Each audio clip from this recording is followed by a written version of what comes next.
In this video, you will learn about two closely related topics, refractory periods and summation of graded potentials. Let's start with the refractory periods. This is the time during and just after an action potential when it is more difficult or sometimes impossible for a neuron to fire another action potential. There are two types of refractory periods. The first millisecond of the action potential is the absolute refractory period. During this time, it is impossible for the neurons to start another action potential. Next, the relative refractory period follows repolarization when hyperpolarization occurs. Voltage-gated ion channels produce these refractory periods. Inactivation of voltage-gated sodium channels causes the absolute refractory period. These channels normally open when depolarization reaches threshold at negative 55 millivolts. Then, they rapidly become inactivated by a ball and chain structure that blocks the pore of the ion channel. Because sodium channels must recover before opening again, no matter how strong the stimulus, the neuron cannot fire another action potential. This ensures that action potentials travel only in one direction along the axon, and also sets a maximum firing frequency, about one action potential per millisecond.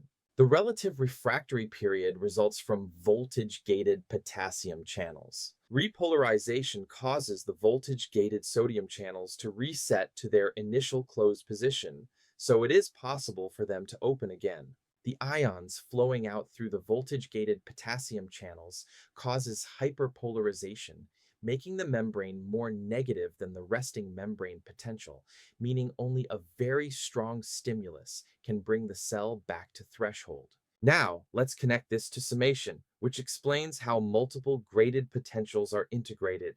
In temporal summation, a single presynaptic neuron fires multiple action potentials in quick succession. Each excitatory postsynaptic potential stacks on top of the last one before it fades away. If the graded potentials come quickly enough to overlap, they will add together. When a single excitatory postsynaptic potential is not strong enough to reach threshold, summation of excitatory postsynaptic potentials can build enough depolarization to reach threshold for opening voltage-gated sodium ion channels at the axon hillock, initiating an action potential. In spatial summation, multiple synapses produce overlapping graded potentials at the same time. Summation can also occur with inhibitory postsynaptic potentials canceling out excitatory postsynaptic potentials. To summarize, the refractory periods are times during the action potential when it is more difficult or impossible to generate another action potential. Summation allows the nervous system to integrate multiple signals in time and space, while excitatory postsynaptic potentials can build stronger depolarization. This effect is opposed by hyperpolarization both during the relative refractory period and when summation occurs with inhibitory postsynaptic potentials.